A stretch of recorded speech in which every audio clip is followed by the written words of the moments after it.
Hey guys, I've got an urgent dream to give to you. Today is Saturday, October 5th. I just had this dream this morning around 5 a.m. I woke up and I apologize if you can hear my dog, but I'm going to be giving this dream now. So Jesus wants you to pay urgent attention to America, the port cities, and Israel. To intercede on behalf of his people. To intercede on behalf of his people for areas that are vulnerable areas to invasion. Okay? And in my dream, instead of us being basically ransacked and horrendous, I don't even want to graphically say what could have happened. But they ended up invading a neighbor. And then they still went into our house after they had gone to a neighbor's. And I'll tell you the dream now. So the dream was that I was laying in my bed, looking towards the window. And my curtains were open. I was in my childhood home, my childhood bedroom at my father's house. And as I'm laying there and I'm kind of sleepy, I realize that there's a group of men outside of my house and looking towards my window. And they're saying, that's I heard John, and something like, that's John's girl, or something like that. I want her. Her. Maybe not even I want her, but it was not very clear. And suddenly I'm in the closet and I have the door shut, and there's a woman in front of me who's basically trying to make me docile, like a docile sheep, sheep to the slaughter. Well, she had my scarf and she told me to hang someone on the scarf and hold them there on the other side of the doorknob and hold the door shut by the weight of the person hanging down. And she was like making light of it, making it as if it was a joke or something like that. And I obeyed her and just did whatever she said because I was like afraid. And I knew that she's kind of like the front to this gang. She's kind of like how a gang sometimes will have a female in front who kind of like tells other women, like calms them down or something like that when they're about to be like killed or something. I don't know. It was weird. It was more of like a psychological thing. I believe that the gray scarf represents prayer. And I believe that it's possible that means just basically that she wanted me to hang someone, which is to leave them hanging on the other side of the door. And God is saying that's when you leave your prophetic mantle hanging. It's like a death. It is like killing someone, because it is like an execution. It is like an execution of bad judgment to run and hide and not do anything. So I kind of went to the side and I had my door just a little bit open, and when I looked, it wasn't a woman anymore. It was three men all facing me.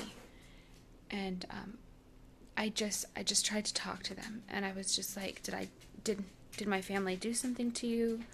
Did I know that my parents are harsh? Like, did we do anything to you?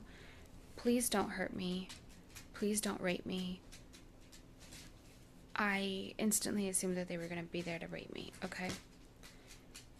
And I described to them, like, what happened in my childhood, and that I kind of just detailed, like, not detailed, but, like, I kind of summarized. I was like, please don't do this, because, I've been through so much. Please do not do this.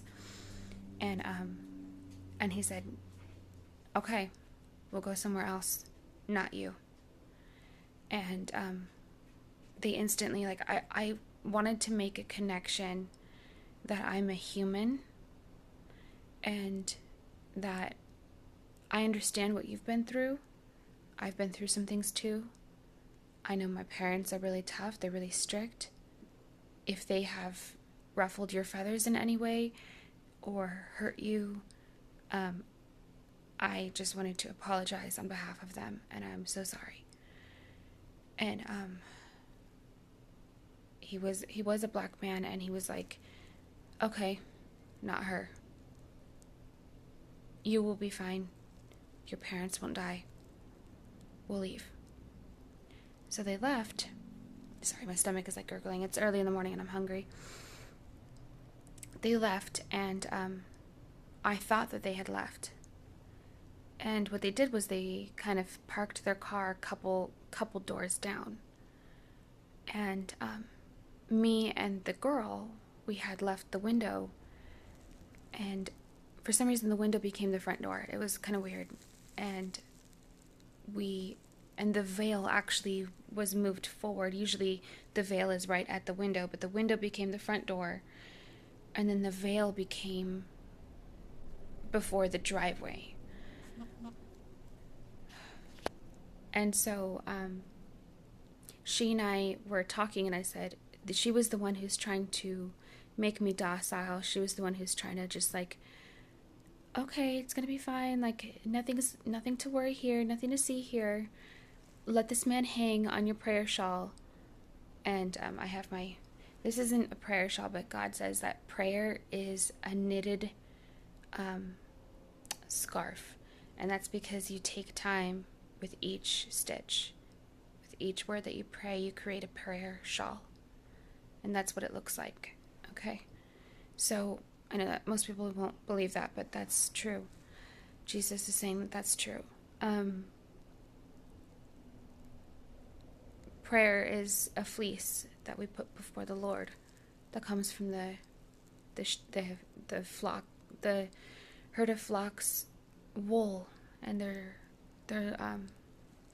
so it's a thing to comfort you and keep you warm. And okay, so then moving on, I'm just talking to her, and then I'm telling her, you shouldn't be friends with these people. They're dangerous. They're bad people. And she goes, I know. And like, I'm walking her out like as if she's my friend, like as if I'm like seeing her go, like, you know, you walk your friends out to their car or whatever. I'm walking her out. And we get to about the driveway, and I realize, oh my goodness, they are right there. They were 2 doors down. They were literally 2 doors down. So her friendship with me became exposed, and then she felt like, oh my gosh, like they know that I'm like talking to her. And it was dangerous, could become dangerous for her, because her loyalties were mixed up a little bit. And so then I kind of bend down very fast to get down, like, and I just pretend like as if I'm doing something outside. And it's no longer, it went from winter to daytime and summer very quickly. It went from winter to summer very quickly, which means God's saying winter represents a cold war, summer represents that the season has changed, and it is no longer a cold war. It becomes an actual physical war. He says we are in war, and since we've just sent troops to Israel recently, we actually are in a war. We've been in a war. We've been supporting Israel. We've been supporting Ukraine. We've been in a war. The American people just are it's hard to tell them that. It's a cold war, and then it becomes warm overnight. So I see them. They don't have that sophisticated of a car. They don't even have like a truck, but they are a group, and there's a getaway car, basically. And so then all of a sudden, my perspective changes. I'm no longer next to that man. I'm farther back and looking from the other side down a hill, and there's like a little gate, and I can see. And I had pretended like as if I was doing something outside. So I pick up this little black Chihuahua dog, which I think it represents. When I hear Chihuahua, I think of the city Chihuahua, but then at the same time, I'm like not really sure what exactly that means. A neighbor could be like a neighboring country or a neighboring city, which is still concerning. So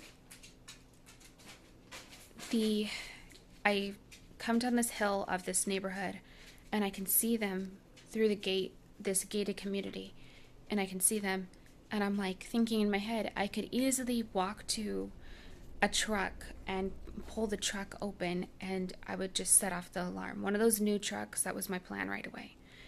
And then I said to myself, don't do that. That's not smart. Because then I'll set him off, and I kind of want to know and see what he's going to do. So I see them, they invade a neighbor's house, basically. And then as I get closer, they're actually going into my childhood home again, but through the front door. And he's got a gun, and he's pushing the door open, and he's got kind of his gun like down like that, and he's pushing it open. And he's the leader. And I'm like, he told me that he told me not you. He told me that. And then he's doing this anyways. And he goes in, and I go in, and instead of me going in I was going in through the front door, but the front door instantly became the master bedroom of my father and mother. And they were restrained and placed in separate bedrooms. For some reason, it was master bedroom, but they were like separated. But then, seemed like as if they were separated, and yet they were still. Okay, so I walk in. This woman comes up to me, and she goes, "I really wanted your mother's shirt. I just really wanted it." And I said to her, she said, "It's lavender, and it's purple, and it's pretty, and I really want it." And I said, all you had to do was ask, and you would have received it.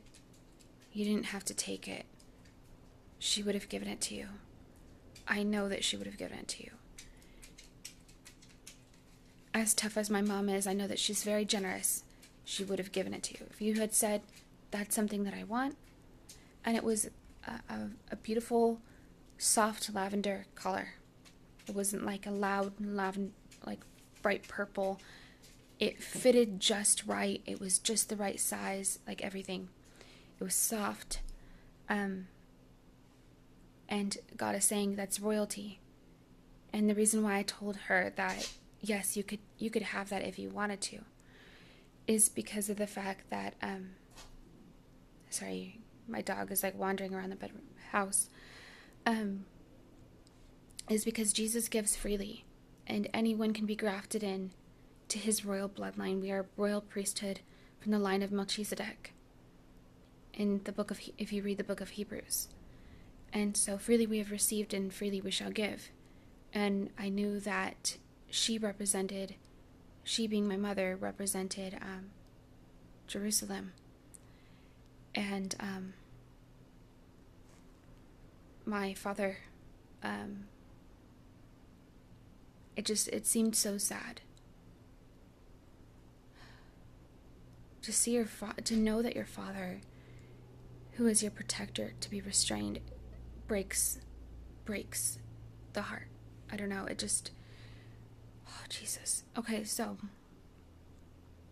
the next thing was that I said, and you look like a 50-year-old woman. I literally said that. I know that sounds really mean, but she was worn. She was tired. She also was white. I know that sounds really strange, but she was white. She was European. And God is saying, because European countries are protecting and providing for these terrorists, and they think that they're like cool or something like that. And they receive kind of some cut from being part of a gang of marauders. And I said, and you look like a 50-year-old woman. And so it just kind of makes me think that Israel was born, I believe, 50 years ago. She's not Israel, but she is jealous of Israel, and she's been jealous of Israel for 50 years. Okay. Kaveres. So sometimes our enemies will unite. It's not that they are an ally. It's not that she's necessarily an ally, but she's kind of like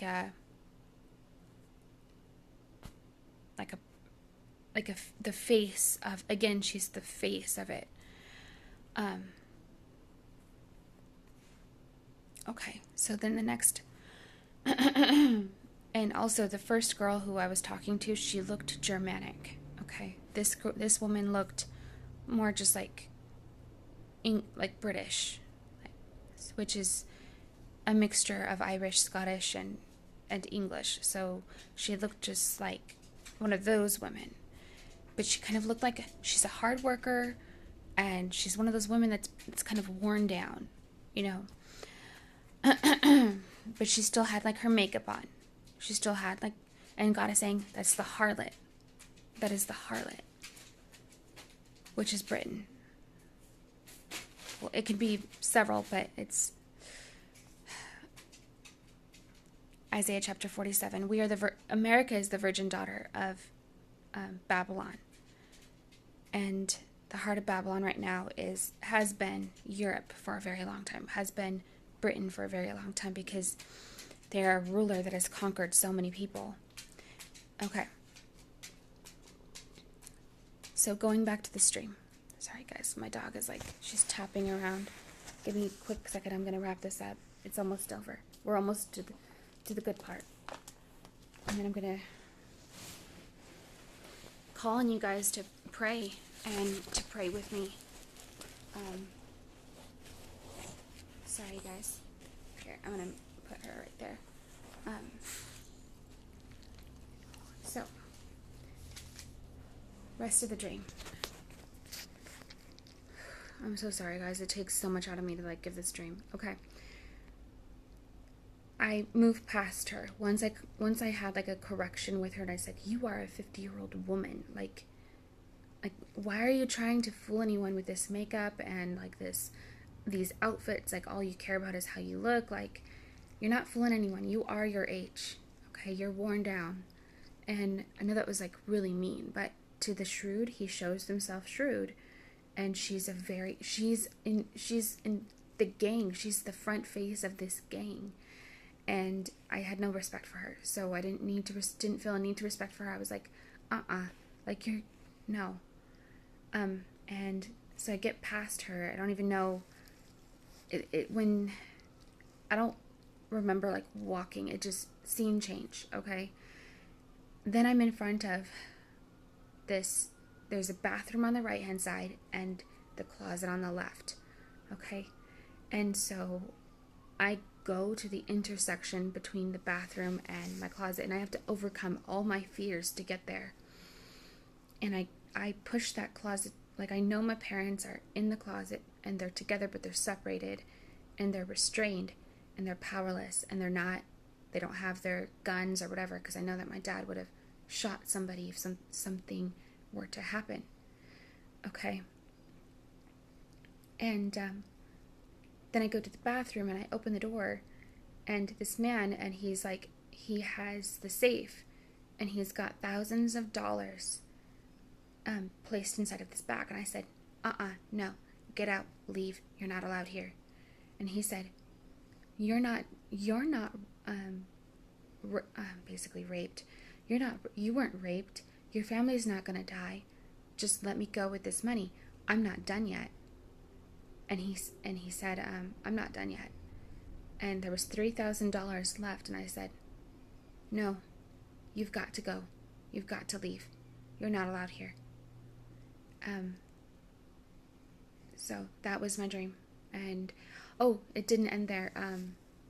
So I said, he said, we are almost done. And I said, and you are about to be exposed by this much. You've got this much wiggle room, something like that.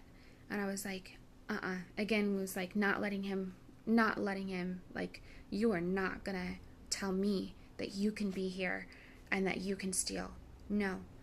And like, I'm having to overcome all my fear because I knew that I was told that I would not die and that I would be okay, and that because I had that interaction and because I just was overcoming the fear and everything like that, and the confrontation was very scary, but that was necessary. And I believe that as we confront the truth and go into intercessory, we have to not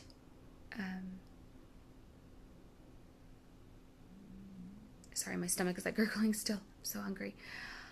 Not allow the fear to control us, for one. And then the other thing is to not allow ourselves to be foolish, to joke around and think everything is just a grand old time. No.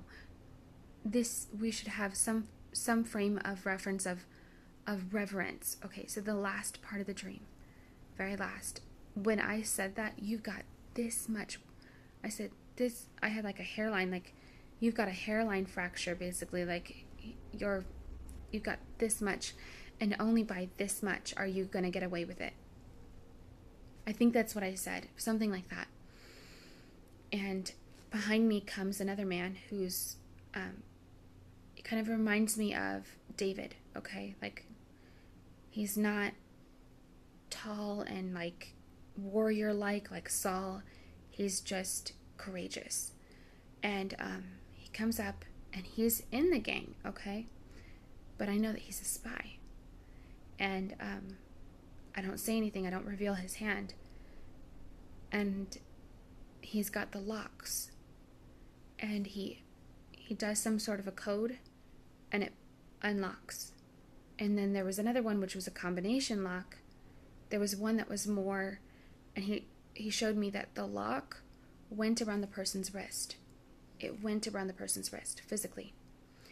And then the other lock was a combination lock, and it also went around the person's wrist. One was a button and one was a number combination. But they both were, the button was pushed down and then opened, and I believe also sawed off, and the combination lock was also sawed off, but they were both placed around the wrists. And I said, how did you know how to do that? And then I like didn't say anything, and I was like, oh, like, and he didn't look scared, and he was smiling. And so I believe that's us fighting in intercessory and fighting the Goliath, that we have to be courageous to cast down this stronghold. And it's making the weapons of their warfare null and void. And so with their hands free, they are free to grab their weapons. Okay? And a person who is empowered with weapons does not fall by the sword. Okay? They are able to empower themselves. They are able to defend themselves. So Esther, she wasn't able to do away with the decree that had been made that Israel would be, what is it called? Like, that they would be slaughtered, basically. She wasn't able to do away with that decree. But she was able to send forth another decree, which was that they were able to empower themselves. If they were to be invaded and raided, they were able to empower themselves. And all of the Israel received, they were not only empowered, but they were victors over their enemies. Okay? So it turns the tables on what they decide that what the enemy, what Haman is trying to do. Okay, next part. What was the next part?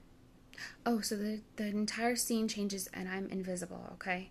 And I'm in this warehouse and I'm seeing this man who had put the handcuffs on and was physically stealing.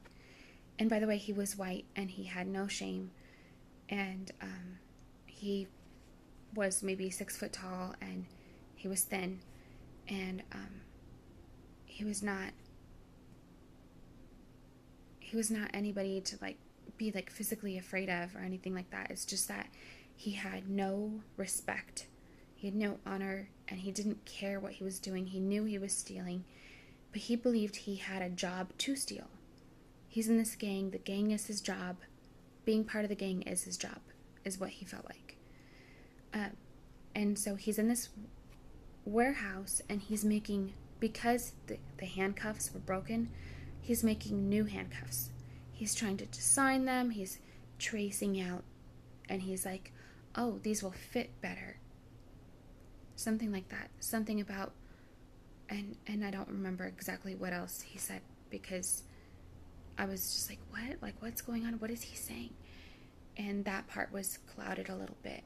But I believe there was some reference to, like, a cow to the slaughter. Something like that. That they want. That's what they want.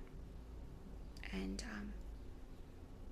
something to do with I could see him tracing it out, and something about him being more humane and it being more comfortable for the people having their goods stolen out of their home. So 3 days, $3,000, the 6th, the 7th, and the 8th. A day is as 1,000 years. 1,000 years is as a day. And, what else?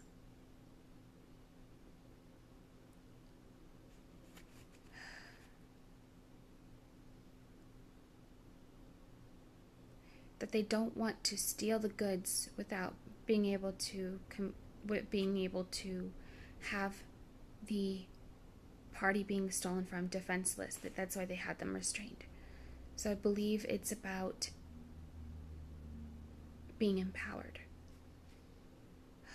So this hits close to home, and every time I've had a prophetic dream about war, it does come to pass. But what I see comes to pass in other countries. But that doesn't mean that it's not going to happen on our shoreline, because it's possible. And I believe that I feel this sense of urgency and it hits close to home. That's why Jesus showed me the dream with it being my home and my Father. So that's another part of the interpretation. So God is saying that these people are cowardly. They're not like David. David is courageous. They're cowardly. So don't fear them, and confront the battle head on in the Spirit and pray. Don't allow fear to grip you, to keep you from being empowered in prayer. And don't allow fear to grip you to the point where you don't allow being not lazy, but it's like more of like, nothing's going to happen. Everything's going to be fine. That's a spirit. Okay. And when you overcome that, you have to overcome fear. Because when you realize what's going to happen, or what could happen, we need to stand in the gap. Because God says he looks for someone to stand in the gap, and he finds none. I believe that's 1 Chronicles 7:14. Once the enemy's hand is exposed, they kind of fall back. I don't know how it works, because I know that Jesus is answering our prayer. These things are coming to pass as we pray. So stay in prayer, and stay prepared, and stay wise. Jesus loves you.